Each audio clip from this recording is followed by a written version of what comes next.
Hi, I'm Bryan Hartson, and welcome to the Bryan Hartson Show, where it happens. I'm glad that you're with us today as we continue our venture into wellness. That's what our focus is right now. Before we get into our first guest tonight, I would like to give a shout out to some of our faithful fans, faithful friends, listeners, and family. So today we have a birthday, and it is Comfort Quatin. Happy birthday to you. And we know that you're in another country struggling with a whole bunch of things right now. No comfort. We've had a chance to chat, and you're dealing with um, the COVID-19 plus a lot of restrictions on what you can talk about, what you can't talk about. Comfort, we're here for you from the Bryan Hartson Show, and we hope that you have uh, things that happen over there that'll just make a beautiful year for you ahead of you. Kim McIntyre, your birthday is coming up. Anthony LaPiccolo. Anthony, I personally know Anthony. We've had a chance to have a lot of conversations. Former member of the Chamber of Commerce out in the area out here, California. And so, Anthony, I hope you're enjoying your time away from the chamber and just having a great time there. Darby Ray and Catherine Metty, congratulations on you having a birthday. And then, of course, the one person that is out with my oldest daughter right now and my grandchild. Got to give you a special kudos there. Becca Marie, happy birthday to you. Um, Thank you for joining us. Thank you for having another birthday to share with us. And today I have got a special guest with me today, and I'm extremely excited to have Andrea Orroya with us. Andrea has one heck of a story to tell us and a lot of stuff that may be able to help you. So I'm going to bring Andrea in here. And Andrea, good afternoon. I guess it would be for some people, good evening for others. Hi, But Bryan. thank you for joining us. Thank you Hi. for having me. Hi, how are you? Andrea, do tell me a little bit about what's going on in your life. Before I do that, let me go ahead and just sort of give everybody a brief rundown Okay. on you so that they can sort of see where we're about to head, okay? Okay, that sounds great. All right.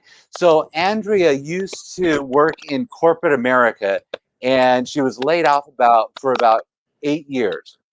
So she decided to go into doing something a little bit different, and she started her own series services on business and became it became her coaching journey, if you will.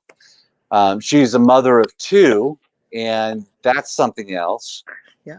Congratulations on that. Not only are you a mother of two, but they're adult children, so congratulations on Thank you. that, making it through the toddler years.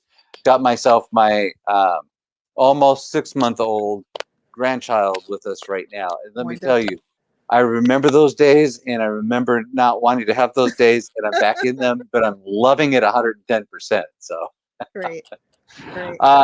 New Jersey is where you hail from, and I think that's pretty cool because we're getting a lot of conversations happening in New Jersey. So Yeah. this is great that you're coming there, and I think New Jersey certainly can use a lot of the help that you have that might be able to help out with people out in New Jersey. Absolutely. Specializing in recovery and trauma, Hmm. that's huge, especially over the past year. People may not understand trauma or what's going on with trauma, but I'm sure you're going to talk about that with us today and where we are in this pandemic episode that's going on with us. So, again, it is my absolute pleasure to have you with us, Thank you. Andrea. And so, why don't you take us to a beginning of where we need to start? Where can I start? First, thank you so much for having me today, Bryan. It's great to be here. Happy birthday You're to all welcome. those that are celebrating today. You're right. I was laid off about 7.5 years ago. I've been in corporate America for, oh my gosh, 30 years. I'm 52 years Wow. old. I've actually been in corporate America 31 years, and I went in when I was 21. I left college. I wanted to work and be my own woman and make my own money. And I did that. I had some great jobs. I worked on Wall Street. Most recently, I was in software surveillance, working on security systems in Vegas and in the Board of Ed and New York City Transit and mass transit. And it was great. I mean, I Wait. love. I gotta ask you, Ask me. surveillance in Las Vegas. Yeah, a lot of my clients were casinos. So I would dispatch the engineers out, they would install the equipment, we would monitor it from New Jersey, we would fix any bugs that happened to come up, which were not many, but when they came up there was a big deal. So Wow, crazy. yeah, it was amazing. That's huge. I mean, Yeah, that's like a gazillion dollar. absolutely. Wow. Okay, go Absolutely. on. It was amazing. And the most fun part of it was getting my OSHA 30 and then getting my track certification, which meant that I had the hard hat and the yellow vest Ah, and the steel tip shoes. And I was down there at like midnight and 2 a.m. checking on things and making sure everything was up and functioning and that the city was safe. And it was great. And I did that for a lot of years. I was in that industry and I absolutely positively loved it. And then you lose one $10 billion contract and your department goes from 20 people to 3. And unfortunately, or fortunately, depending on the perspective, for me, it's fortunately, I was laid off. And you know what? I decided that I was going to do what I love. And what I love is taking care of people. mhm. I started my own company, Andy's All Around, which is still in existence today.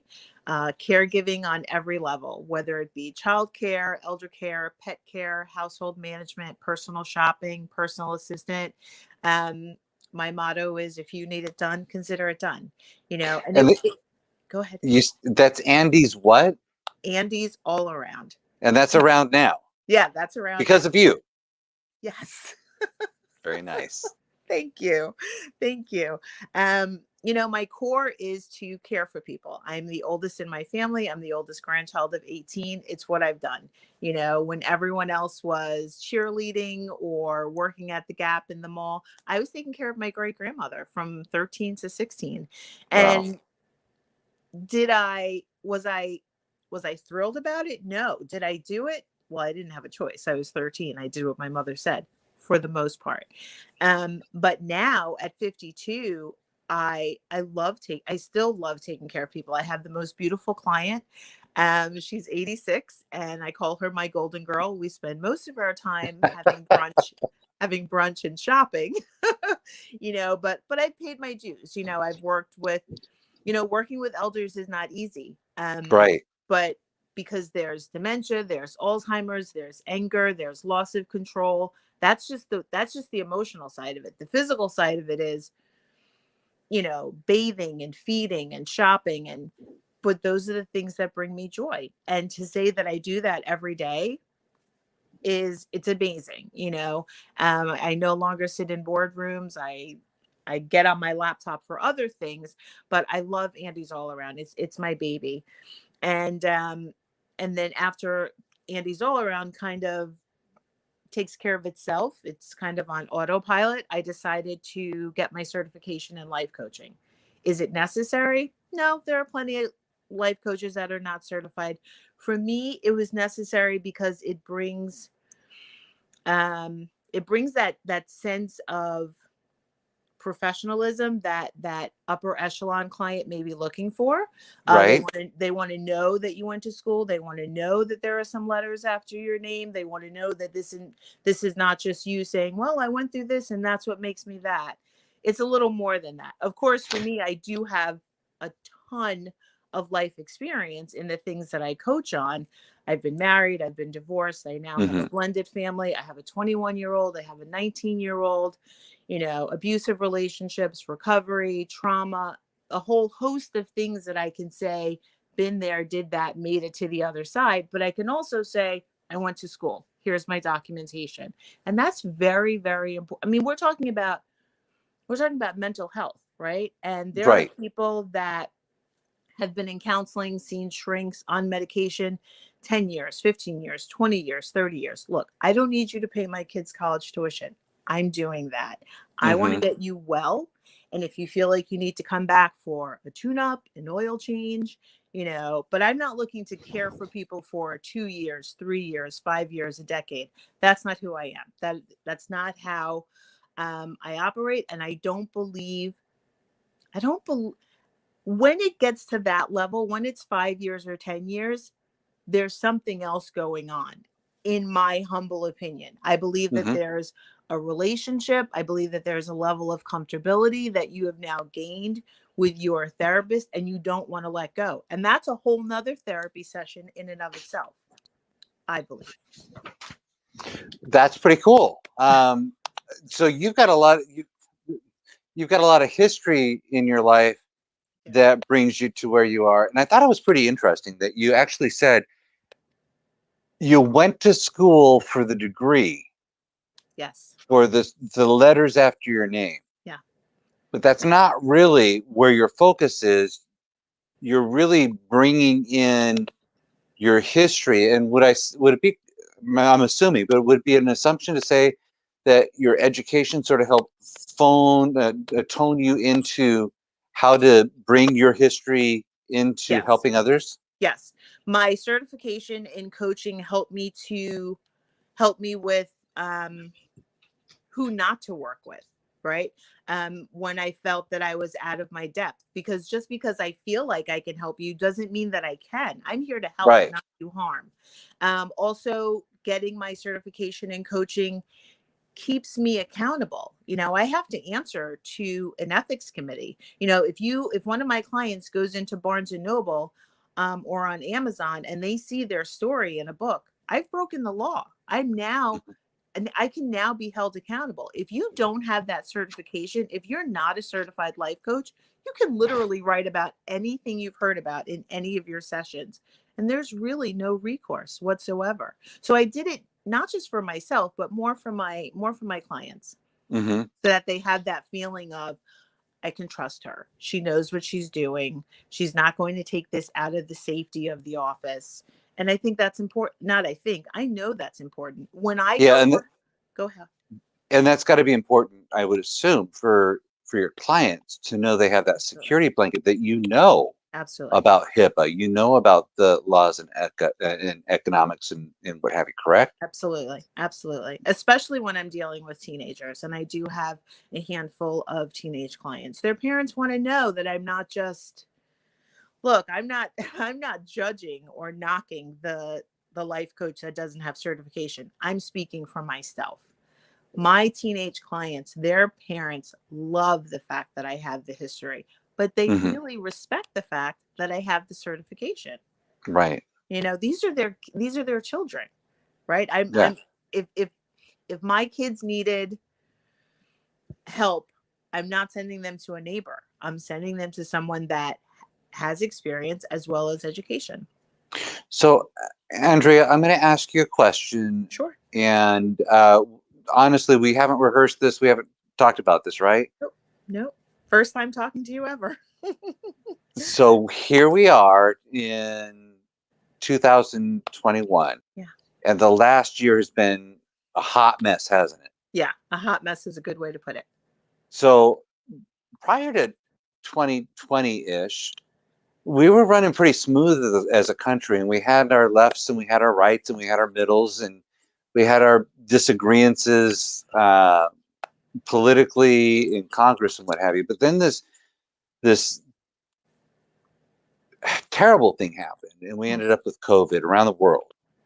And there's a whole lot of thoughts to how it started, where it's going, where it is right now, whether you should get the vaccine, whether you shouldn't get the vaccine. Right. And I'm going to be doing a whole show on that in the probably next month. Wonderful. But barring that, you must have picked up an awful lot of clients. And I'm thinking about teenagers and I'm thinking about school Yeah. in this past year. How is that working out for you? My business has flourished in 2020. Mm-hmm. The teenagers and the college students that graduated and were to be freshmen in college and are now going remotely. Some of them are not going at all because they're just so devastated. They're traumatized, right? They didn't go to prom. They didn't go to graduation. Um, they had a virtual walkthrough of the college of their choice. Maybe they met their advisor on Zoom. Look, I have a 21-year-old son. He's a junior in college. He started out at one college. He played football his entire freshman year, which is absolutely unheard of. And when he decided that he didn't want to play football anymore, he decided to come home and go to a smaller school in northern New Jersey. Well, only God knew that the pandemic was coming, but I'm so grateful that in my son's wisdom, he said, you know what? I'm not playing football. Why are we spending $30,000? I'm coming home. And because he works also, he was already taking classes online. So he was already in tune with the time management, what it meant to not be around his peers, what it meant to be home all the time. And I'm super grateful for that. But how many kids had no idea what they were doing? Logging on, Zooming. I mean, it's incredulous, right? It's like my daughter has, I can look in my closet now and I can see my daughter's prom dress. She didn't go to prom. She graduated 2 years ago. She didn't go to prom. And she barely had a graduation. New Jersey was one of the few states that had a graduation. And we were grateful for that. I didn't get to go. She's my bonus daughter. She came with my wedding band. And Gotta love that.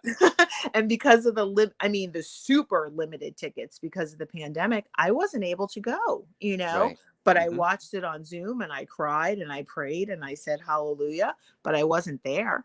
I wasn't there. I mean, the clients that I picked up through the pandemic are just, look, I'm grateful for the work. I'm heartbroken because of it. Where are we going? Where are we going with this? What's tomorrow hold for us? More people that are healthy, more people that are honest about not being healthy. Look, before the pandemic, things seemed to be smooth sailing, but let's be honest. Before the pandemic, we had the Me Too movement, right? Women and men were coming out of the woodwork talking about they'd been touched by this one and that one and fondled and groped, right? I mean, Right. that didn't happen during the pandemic, right? That's That true. happened Very true. pre-pandemic. We had the opioid crisis. That didn't happen during the pandemic. That happened pre-pandemic.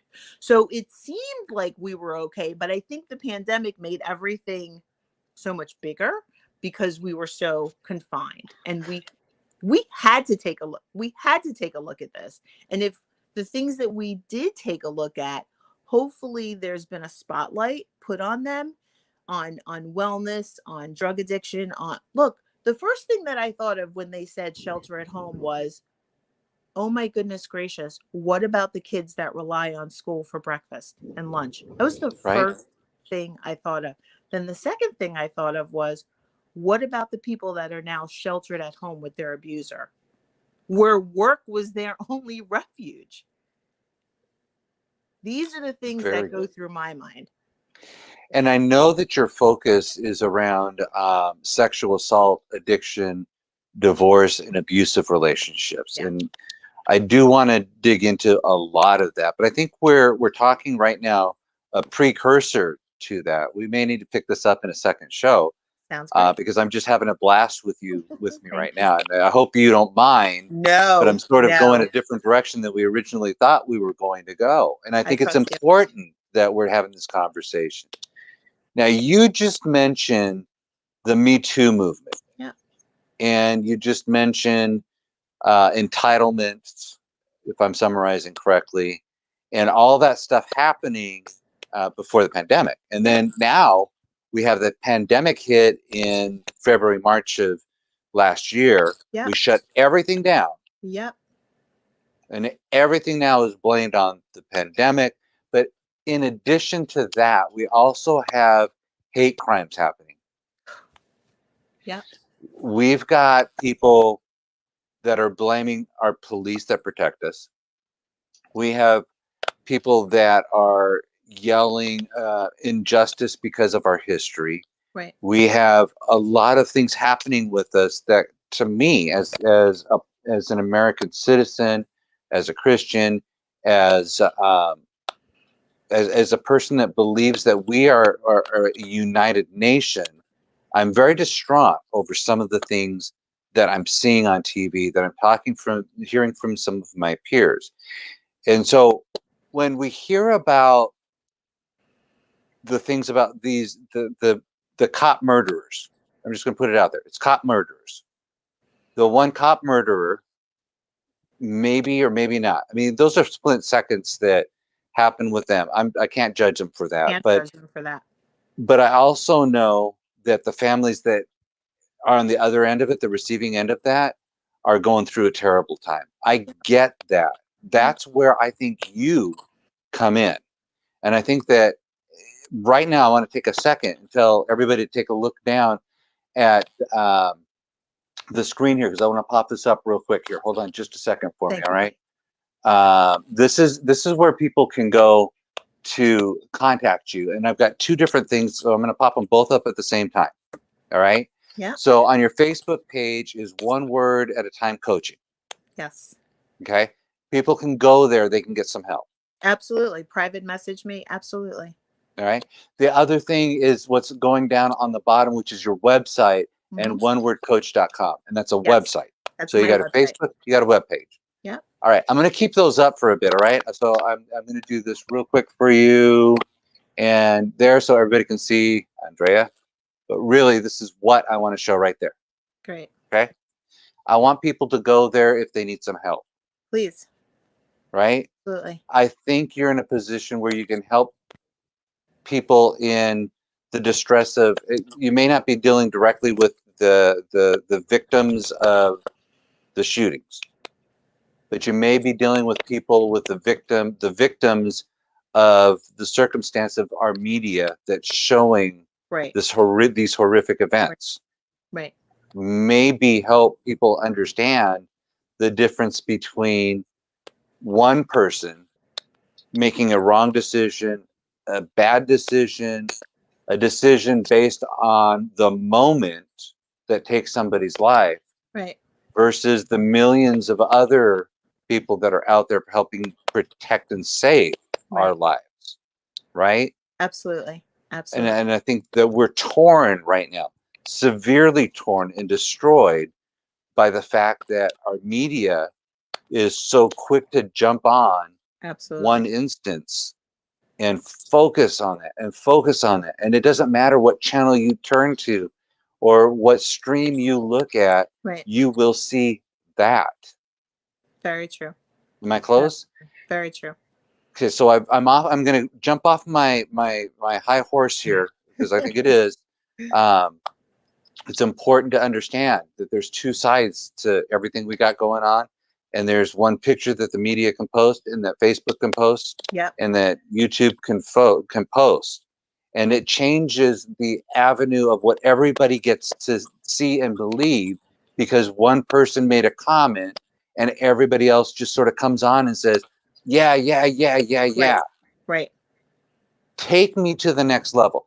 Take me, Andrea, to where people that don't get to touch you one-on-one, but maybe might be able to get something off your Facebook page or something like that to help them through some of this traumatic experience they're having, and maybe guide them in the right direction, because this is big. This is huge. Well, and I thoroughly agree. I do. And for me, I welcome anyone to reach out to me. I don't, like I said, I'm not looking for anyone to pay my kids' college tuition. I've got that covered. That'd be nice, though.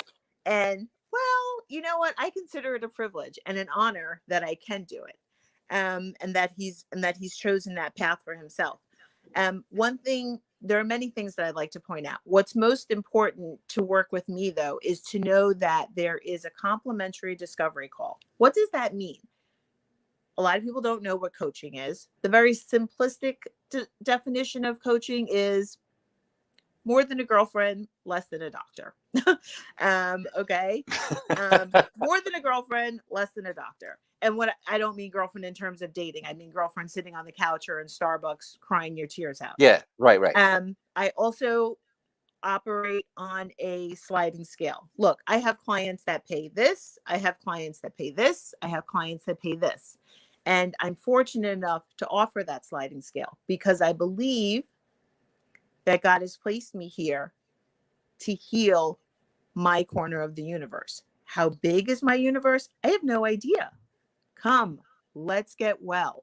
That's all I want people to do. You know, you talk about the news, you talk about Facebook, you talk about YouTube. They are definitely complicit in keeping the cycle of division and hate and all that horribleness. But we also have to take responsibility for mindset. Am I living in the mindset of a victim? Am I living in the mindset of you owe me? Am I living in the mindset of I'm better than you are? Am I living in the mindset of I have this uniform on, therefore you must obey me? No, no gray area. You know, everything starts here. Nobody wakes up and says, I should take that back. 2% of the population are sociopaths.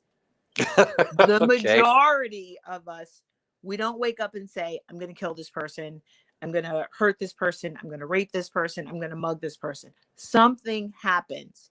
Either you were raised in poverty and you weren't taught that you can pull yourself up by the bootstraps, get educated, get a degree, get a certification, become a plumber, become a doctor, whatever the case may be.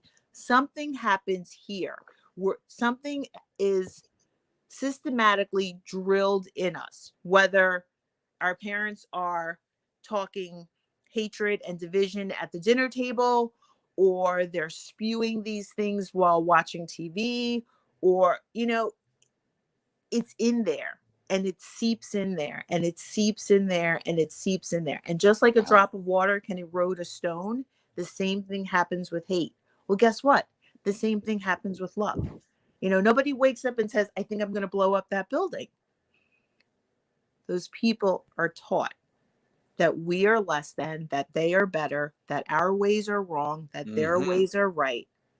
Nobody wakes Interesting. up that way. Mm-hmm. And I'm here to penetrate that and to say, you know what? You don't have to stay that way. Is it going to happen overnight? It's not going to happen overnight. Am I the person for you? Maybe not. But you'll never know if you don't call me, text me, message me. You'll never know. You know, living in that place of fear and hopelessness and is paralyzing. And you've been depressed and sick and shamed for so long. How am I going to get better? One word at a time. Start talking about it. I love that. Thank you. One word at a time. Yeah. I hope you copyrighted that. I didn't. I didn't.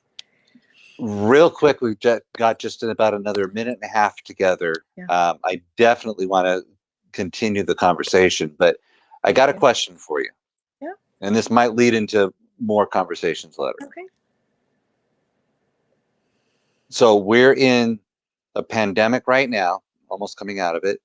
And by the way, tonight I'm going to actually go help be security for a graduation. Yay! I Wonderful. know, is that not exciting? That So is yes, the exciting. doors are opening up out here in California at that.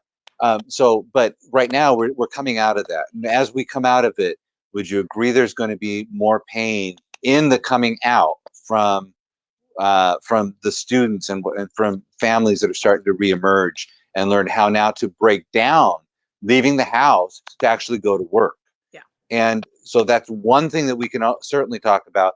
But also, isn't it true that there are people that from the age of birth or 5 years or 6 years old, and I'm teasing a little bit because it goes into really what our focus should be on our next show, which is on sexual abuse, which is on addiction, divorce, all that sort of stuff. Isn't it true that those early years have an impact on people in their later lives? And with you, you have the ability to dig into those early years and help people come to realization, not tell them what to do, but help guide them through realizations of what went on when they were younger, where they are today. Is that where we're going with this? I hope so. I hope so. I am but the vessel, and I have experience from coming out of that place of shame and abuse and thinking that people knew what had happened to me without me even opening my mouth, not being able Wow. to look at myself in the mirror, not being able to catch my reflection, wearing certain clothes to keep me cloistered, so to speak. Absolutely. But there is a better way. There is, I was being interviewed a couple of weeks ago, and I was talking about the sexual traumas that I have, that I've been delivered from. And the woman said to me, "My goodness gracious, you say that with such ease." I said, "Because it has no hold over me anymore. Mm, It has no hold over me. I'm that's not, beautiful. first of all, it wasn't my fault. Yeah. Second of all, it has no hold over me. And how dare me tell you that I can help you navigate life free and recovered and delivered and out of fear, but in fierceness, if I'm not well myself? How dare me?" And in terms of the pandemic, are we coming out of the pandemic and are we coming out of the fire and into the frying pan, or frying pan into the fire? Yes. Yes, we are, because people have cabin fever. I see it on the roads. I live in northern New Jersey. We have been sheltered in for so long, especially if it's a sunny Saturday. People are losing their minds on the parkway. And I'm just like, you know what? I'm not in a rush. I'm going to stay here in the right lane. You do whatever it is you need to do. I'm only going to Lord and Taylor. It's not that serious. You know what I mean? I love it. That's great. And so, yeah, we're definitely we're definitely still in trouble, and we will remain in trouble if those that have been persecuted and victimized don't have a voice. I want to be that voice for them. I want to give them their voice back. I want to let them know their words matter, their feelings matter. Look, feelings are not facts. Feelings are not math. They're not science. Right. They're your feelings. Yeah. They're your feelings. That's pretty cool. That's pretty powerful because your feelings are your feelings. Yeah. And when we look at Facebook and we watch live TV Mm-hmm. of whatever's happening Yeah. and what's coming out from people onto instant chats, Yeah. it is feelings, isn't it? Yeah. Yeah. I'm going to tell you, I put a post up after the verdict from 2 weeks ago. Mm, And the post said, because a lot of people are, "Oh, but he was a criminal. Oh, but he was on drugs. Oh, but he was this. Oh, but he was that." And if you've been on my personal page, you know that my son, he looks like me, a cute little piece of French toast. And I put a picture of him up, and I said, if my son, Elijah, was on drugs and had mugged someone and was caught passing a counterfeit bill, would he have deserved 9 minutes and 23 seconds of torture? And I kept it up for a couple of hours, and nobody commented. And I really wasn't looking for comments. I'm not looking for attention. I'm looking to get you thinking. And then I took it down. interesting. Very interesting. Very methodical as well. Well, we have come to the end of the Bryan Hartson show, and I want to thank you so much for being a part of it and sharing some of the stuff that you've shared with us today. I think there's a lot more of it for us to unpack and talk about. I agree. So I think I think there's another episode of the Bryan Hartson show with Andrea Arroyo. Great. Would you agree? I would agree. I would All agree. right. Thank you very Thank you much. so much for that. Thank you. Ladies and gentlemen, I am pleased to be with you again for another episode of the Bryan Hartson Show. We've got more great things coming up over the next week and a half to 2 weeks. We are changing platforms as time comes up, so we will be working towards migration into that. I'm sure there will be hiccups, and maybe there won't be. What I will tell you, though, is for certain, I do have something for you, and all you have to do is go over to Bryan Hartson, BryanHartson, Hartson's Heart, Love. Hartsons HEART, .wordpress.com. And you too could pick up the Bryan Hartson Show hat. We have several different colors for that. We have the 2021 edition of the Bryan Hartson Show hat. We have shirts, we have mugs, we have polo shirts all out there for you. Support the show. Thank you, ladies and gentlemen. We will see you on the next show coming up real soon. Thanks, Bryan. Have a blessed evening. Thank you to my wonderful guest, Andrea, and God bless all. See you soon. Thank you, Bryan.